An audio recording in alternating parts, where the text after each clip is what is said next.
Hi friends, அனைவருக்கும் வணக்கம். இன்றைக்கி நம்ம இந்த வீடியோவில் எதை பற்றி பார்க்க போகிறோன்னா, வரப்போகின்ற பிசி மற்றும் எஸ்ஐ எக்ஸாம் எப்படி ரைட் பண்ணணும், எக்ஸாம் ஹாலில் என்னென்ன நடக்கும், நம்ம எது செய்யணும் எது செய்யக்கூடாது அப்படிங்கிறத பற்றி தான் நம்ம இந்த வீடியோவில் பார்க்க போகிறோம். வாங்க வீடியோக்குள்ளே போகலாம். இதில் ஃபஸ்ட் ஒன்று என்னென்னு பார்த்தோம் அப்படின்னா, எக்ஸாம்களுக்கு நீங்கள் ½ அன் ஹவர் பிஃபோராகவே போயிடணும். அதுதான் பார்த்திங்க அப்படின்னா உங்களை எந்த ஒரு பதட்டமும் படபடப்பும் இல்லாமல் எக்ஸாம் ஹாலில் உங்களை ரிலாக்ஸாக வச்சுருக்கோம். இது ஃபஸ்ட் பாயிண்ட். செகண்ட் ஒன்று என்னென்னு பார்த்தோம் அப்படின்னா, எக்ஸாம் ஹாலில் என்னென்ன அலோவ் பண்ணுவாங்க அப்படிங்கிறத நீங்கள் தெரிஞ்சு வச்சுக்கோங்க. மெயினாக உங்களுக்கு பென் மட்டும்தான் அலோவ் பண்ணுவாங்க. நீங்கள் 1க்கு 2 பென் நீங்கள் எடுத்துக்கலாம். மற்றபடி இந்த பென்சில், கர்ச்சீப், பர்ஸ் இல்லை பார்த்தீங்கன்னா நீங்கள் கையில் கேஷ் மட்டும் வச்சுக்கலாம். மற்றபடி வேறு எதுவுமே அலோவ் பண்ண மாட்டாங்க. சீப்பு கூட அலோவ் பண்ண மாட்டாங்க. நீங்கள் எடுத்துகிட்டு போனீங்க அப்படின்னா என்ட்ரன்ஸ்லேயே அதை வாங்கி வச்சுக்குவாங்க. வாங்கி வச்சிட்டாங்க அப்படின்னா சப்போஸ் பர்ஸ் இருக்குது அப்படின்னா உங்களால் அந்த மைண்ட்லேயே கூட நீங்கள் உள்ளே இருக்கலாம். ஸோ நீங்கள் இதெல்லாம் எடுத்து போகாமல் இருக்கிறது ரொம்பவே சேஃப். தேர்ட் ஒன்று என்னென்னு பார்த்தோம் அப்படின்னா, நீங்கள் எக்ஸாம் ஹாலுக்குள்ளே போன உடனே உங்களுக்கு புக்லெட் கொடுத்துருவாங்க. அடுத்து கொஸ்டின் பேப்பர் கொடுப்பாங்க. ஸோ நீங்கள் கொஸ்டின் பேப்பர் வாங்கி அவங்க சொல்கிற டைமில் நீங்கள் கரெக்டாக ஓப்பன் பண்ண உடனே நீங்கள் கொஸ்டின் பேப்பரை ஃபுல்லாக திருப்பி பார்க்க வேணாம். நீங்கள் திருப்பி பார்த்தீங்க அப்படின்னா ஒரு கொஸ்டின் நீங்கள் திடீர்னு படிச்சுட்டு வந்திருப்பீங்க, அந்த கொஸ்டின் மறந்துருக்கும். இதுக்கு ஆன்சர் அதுவா இதுவாங்கிற கன்ஃபியூஷன்லேயே பார்த்தீங்கன்னா நீங்கள் மற்ற கொஸ்டின் நீங்கள் ஆன்சர் பண்ண முடியாமல் போகலாம்.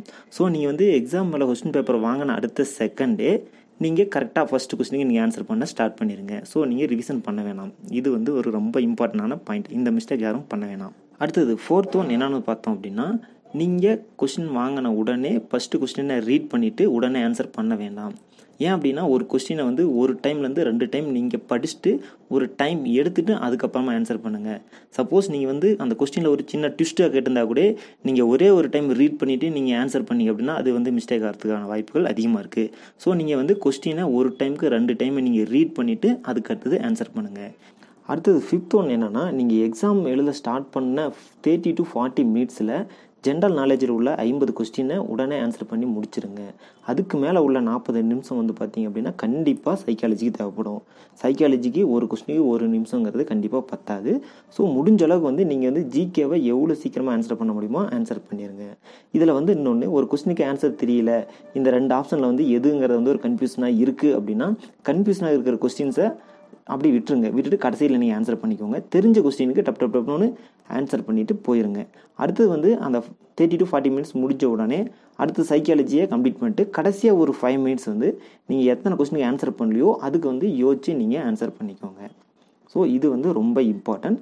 ஸோ நீங்கள் இதில் நீங்கள் டைம் கீப் அப் பண்ணால் மட்டும்தான் அந்த 80 மினிட்ஸ்க்குள்ளார நீங்கள் எக்ஸாமுக்கு எல்லா கொஸ்டினுக்கும் நீங்கள் கரெக்டாக ஆன்சர் பண்ண முடியும்.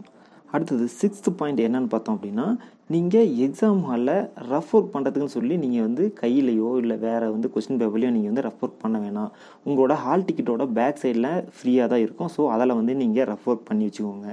நீங்கள் கையில் ரைட் பண்ணாலுமோ இல்லை கொஸ்டின் பேப்பரில் நீங்கள் அதை ரஃப் ஒர்க் பண்ணி பார்த்தாலுமே பார்த்தீங்கன்னா சூப்பர்வைசர் கண்டிப்பாக ஏதாவது சொல்லுவாங்க. ஸோ சொல்லும் போது உங்களுக்கு தேவையில்லாமல் மைண்ட் டிஸ்டர்ப் ஆகும்.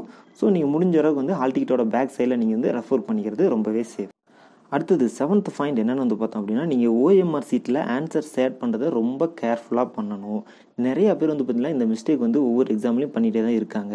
அதாவது 5th கொஸ்டினுக்கு ஆன்சர் B தான் ஆன்சர் அப்படிங்கிறத கொஸ்டின் பேப்பரில் கன்ஃபார்ம் பண்ணிடுவாங்க. ஆனால் OMR சீட்டில் 5th கொஸ்டின் பதிலாக 6th கொஸ்டினில் ஆன்சர் பண்ணிடுவாங்க. ஸோ இதை நீங்கள் செக் பண்ணிக்கோங்க. 5த்துக்கு நேராக B ஆன்சர் அப்படிங்கிறத ஒவ்வொரு டைமும் ஒரு 2 செகண்ட் டைம் எடுத்துக்கிட்டு நீங்கள் அதுக்கப்புறமா ஷேர் பண்ண ஆரம்பிங்க. ஒன்று மாற்றி ஷேர் பண்ணிடலாவே கூட பார்த்தீங்க அப்படின்னா டோட்டலாக எல்லாமே கொலாப்ஸ் ஆயிரும். ஸோ இதில் ரொம்ப கேர்ஃபுல்லாக இருந்துக்கோங்க. ஓகே ஃப்ரெண்ட்ஸ், இந்த 7 பாயிண்ட்ஸும் எக்ஸாம் எழுதுகிற அத்தனை பேர்த்துக்கும் ரொம்ப யூஸ்ஃபுல்லாக இருக்குன்னு நான் நம்புகிறேன். இந்த வீடியோ உங்களுக்கு எந்த அளவுக்கு யூஸ்ஃபுல்லாக இருக்குங்கிறத கண்டிப்பாக கமெண்ட் செக்ஷனில் கமெண்ட் பண்ண மறந்துடாதீங்க. ஸோ இல்லை இதில் உங்களுக்கு வேறு ஏதாவது டவுட் இருந்தாலும் கீழே கமெண்ட் செக்ஷனில் நீங்கள் கமெண்ட் பண்ணுங்கள். நான் உங்களுக்கு டவுட்டை கிளாரிஃபை பண்ணி வைக்கிறேன்.